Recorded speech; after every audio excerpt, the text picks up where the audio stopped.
Vamos a hablar, en este caso, del correo argentino. Voy a hacer un pequeño repaso para que todos podamos entender de qué se trata cuando se dice que el correo argentino fue declarado en quiebra.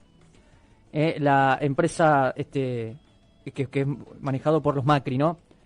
Y acá hay que entender porque algunos medios de comunicación se pasan haciendo editoriales. Yo no voy a hacer periodismo de periodistas, no me interesa.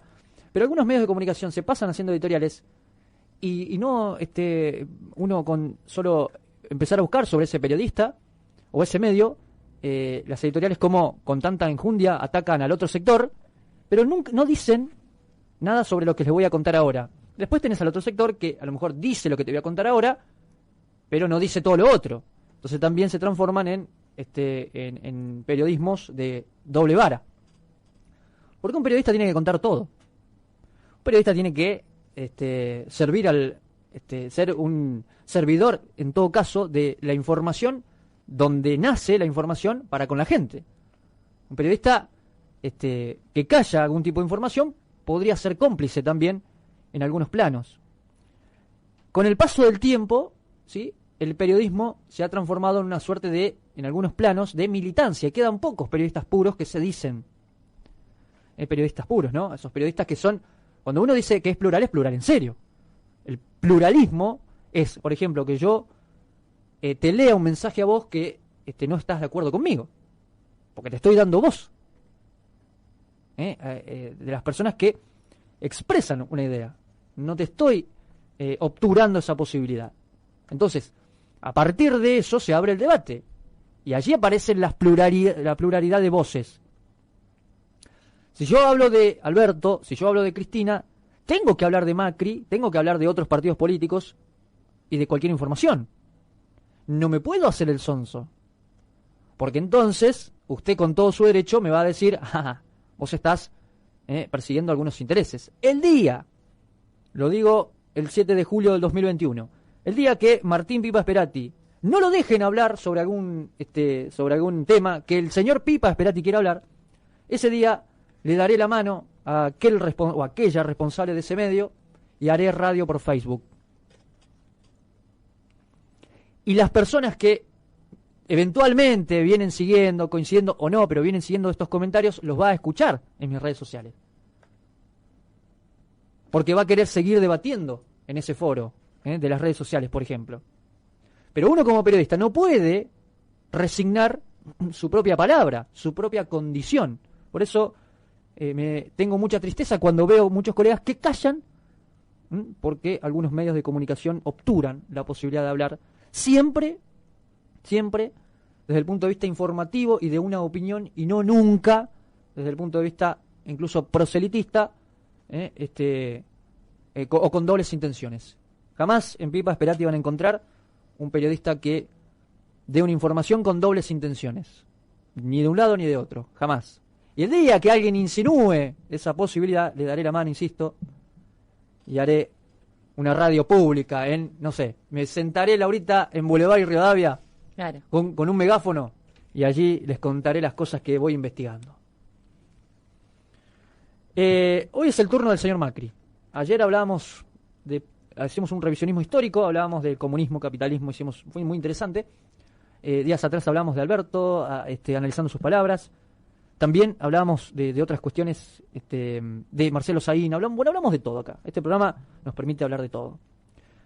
Como ustedes saben, a través del decreto 265/1997, el entonces presidente Carlos Menem otorgó a Sociedad Macri, por sus siglas SOCMA, la concesión de los servicios postales del Correo Argentino. Allí Franco Macri quedó al frente de aquella privatización que tuvo su primer traspié en 2003, cuando el entonces Néstor Kirchner llegó a la Casa Rosada y decidió estatizar el Correo Argentino. A partir de allí arrancó un derrotero judicial que acumuló 18 años hasta que este lunes que pasó se decretó la quiebra de la compañía. Y acá vamos a entender qué significa todo esto, ¿no?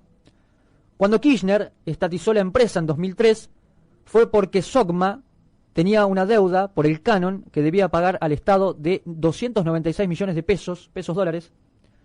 Además, debía un porcentaje de intereses en concepto de actualización.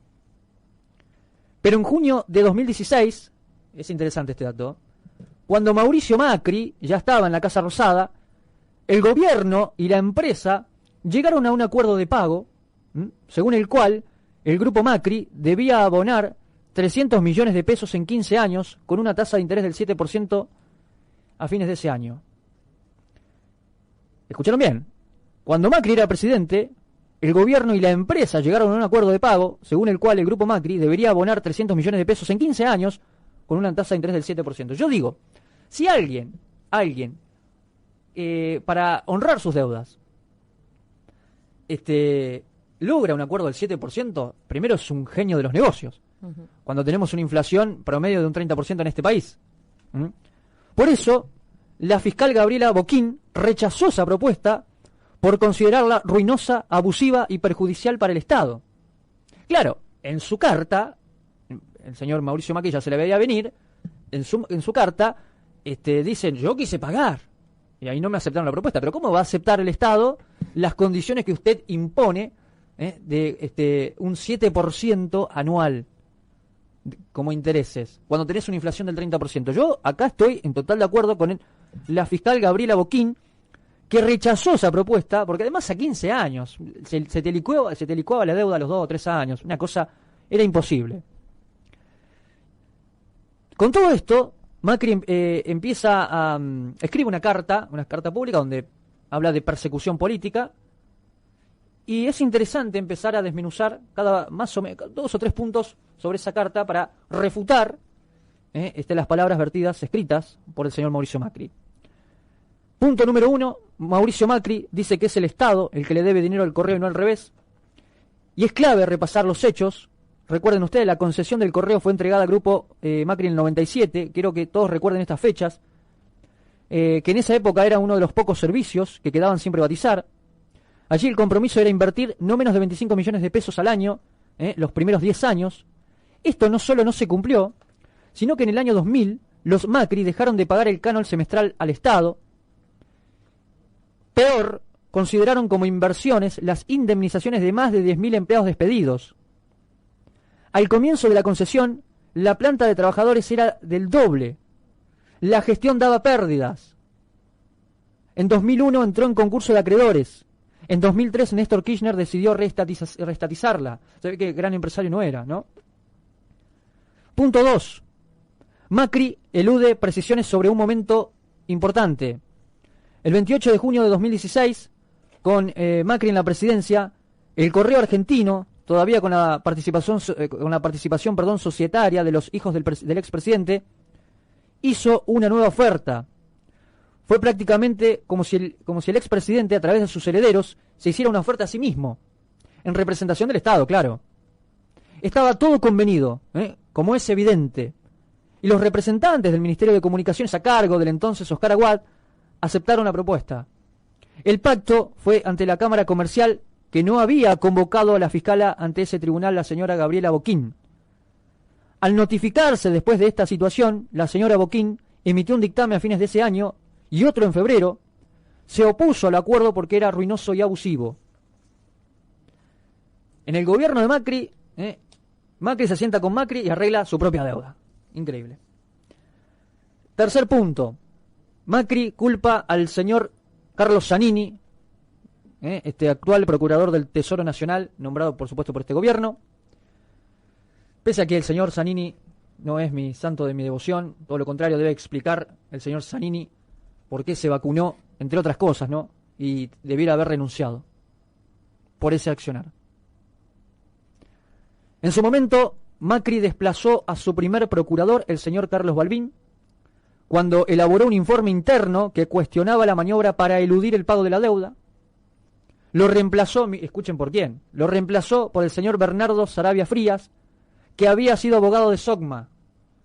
El señor Sarabia Frías había sido accionista y controlante de Correo, además de miembro de la mesa judicial.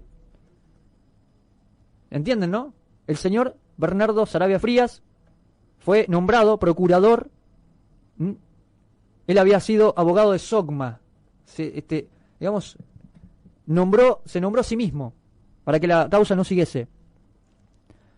En este marco, Zanini es el representante de los intereses del Estado, es obvio que debe defenderlos, pese a que no coincido en casi nada con el señor Zanini. Me parece un dirigente que deja mucho que desear, en mi opinión, pero en esta lo acompaño.